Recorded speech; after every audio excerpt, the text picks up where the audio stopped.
Perkenalkan, nama saya Tri Nur Hikmah dari kelas BC 231 dengan NIM 2304070711005.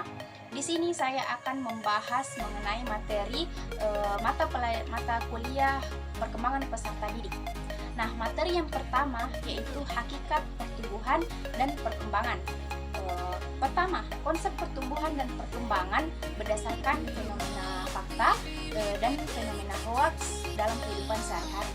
Pertama, saya akan membahas tentang konsep pertumbuhan dan perkembangan berdasarkan fenomena fakta dalam kehidupan sehari-hari.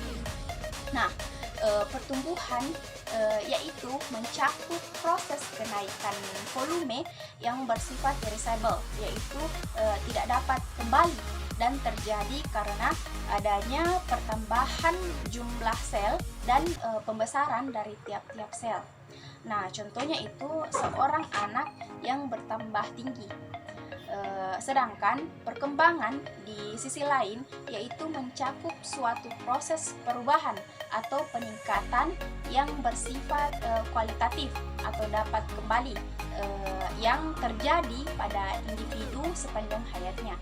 Nah, contohnya itu seorang anak yang belajar bicara dan jalan.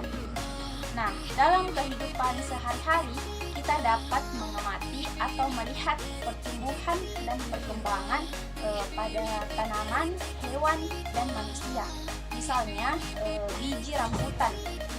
Biji rambutan yang tumbuh menjadi pohon besar menunjukkan pertumbuhan, sementara anak yang belajar berbicara menunjukkan perkembangan dalam keterampilan kognitif. Nah, selanjutnya yaitu konsep pertumbuhan dan perkembangan berdasarkan fenomena hoax dalam kehidupan sehari-hari. Nah, pertumbuhan dan perkembangan adalah konsep ilmiah yang didukung oleh bukti empiris atau bukti nyata dan penelitian. Namun, dalam beberapa kasus mungkin ada kejadian hoax atau informasi yang salah terkait dengan pertumbuhan dan perkembangan.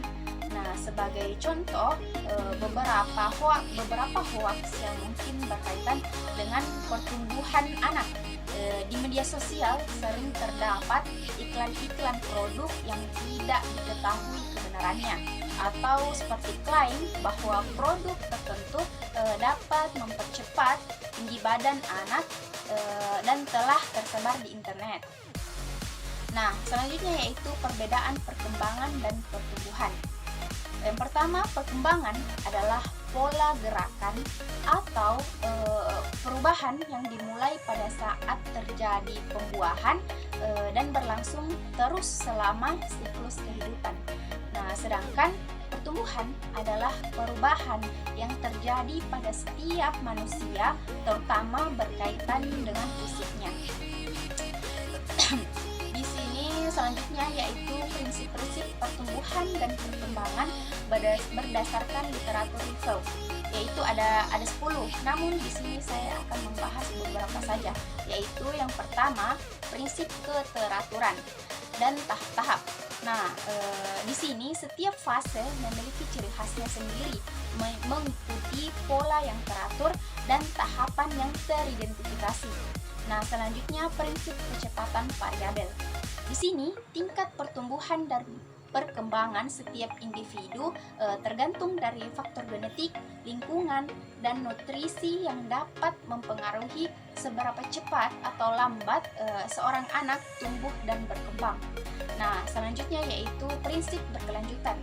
Di sini meskipun tahap perkembangan mungkin lebih dominan pada usia tertentu, perubahan dan adaptasi terjadi sepanjang masa hidup. Nah, selanjutnya yaitu prinsip keterkaitan. Nah, di sini misalnya perkembangan fisik dapat mempengaruhi perkembangan kognitif dan sebaliknya. Nah, selanjutnya yaitu prinsip pengaruh lingkungan.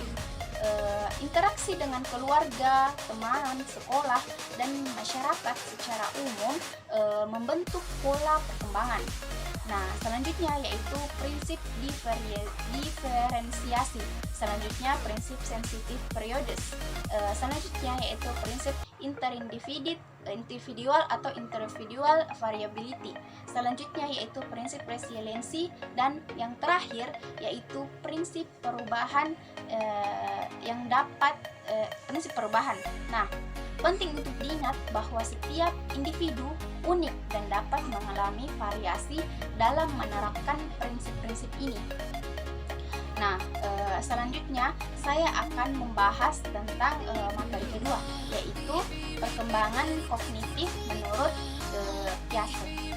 Nah, apa itu kognitif? Nah, kognitif adalah semua aktivitas mental yang membuat suatu individu mampu menghubungkan, menilai, dan memperhatikan, mengembangkan suatu peristiwa sehingga individu tersebut mendapat pengetahuan setelahnya. Nah, kognitif ini berkaitan dengan tingkat kecerdasan seseorang. Kemampuan kognitif ini berisikan akal, pikiran, bahasa, sosial, emosional, moral, dan agama. Nah, menurut Piaget, perkembangan kognitif yaitu bagaimana anak beradaptasi dan menginterpretasikan objek dan kejadian-kejadian di sekitarnya. Nah, teori Piaget mengelompokkan perkembangan kognitif anak dalam 4 tahapan, yaitu tahap sensori-motorik 18-24 bulan, tahap praoperasional 2-7 tahun, tahap operasional konkret 7-11 tahun, tahap operasional formal 12 tahun ke atas. Nah, implikasi konsep kognitif dalam pelaksanaan pembelajaran di sekolah dasar. Nah, yang pertama itu latihan warna dan bentuk. Nah, aktivitas ini juga tidak kalah menarik untuk perkembangan kemampuan kognitif anak. Latihan ini adalah salah satu bentuk kegiatan observasi bagi anak. Sebagai contoh, kita dapat meminta anak untuk mengambil pita berwarna seperti warna merah di antara tumpukan barang-barang dengan berbagai warna. Nah, bermain dengan benda-benda di sekitar. Yang kedua itu membaca. Kita dapat pula membiasakan anak untuk membaca buku dengan cara bacakan buku cerita yang disukai anak agar menarik. Baca buku cerita itu dengan disertai ekspresi sesuai dengan isi buku. Dengan mengajak anak membaca buku akan membuat mereka memperoleh kosakata yang banyak. Nah, selain itu, anak juga dapat belajar kemampuan berbahasa dengan baik. Nah, selanjutnya yaitu ajukan pertanyaan. Cara terakhir dalam mengembangkan kemampuan kognitif anak adalah dengan mengajukan pertanyaan. Sebagai langkah awal, yaitu ajukan pertanyaan yang sederhana dan mudah dipahami oleh anak. Misalnya, meminta anak menirukan suara kita, atau tanyakan apa saja aktivitas yang mereka lakukan sepanjang hari.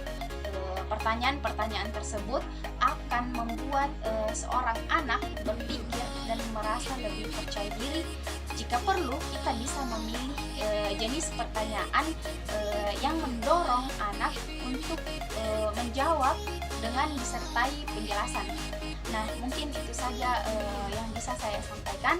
Kurang dan lebihnya mohon dimaafkan. Sekian dari saya. Terima kasih. Wassalamualaikum warahmatullahi wabarakatuh. Audio Jungle.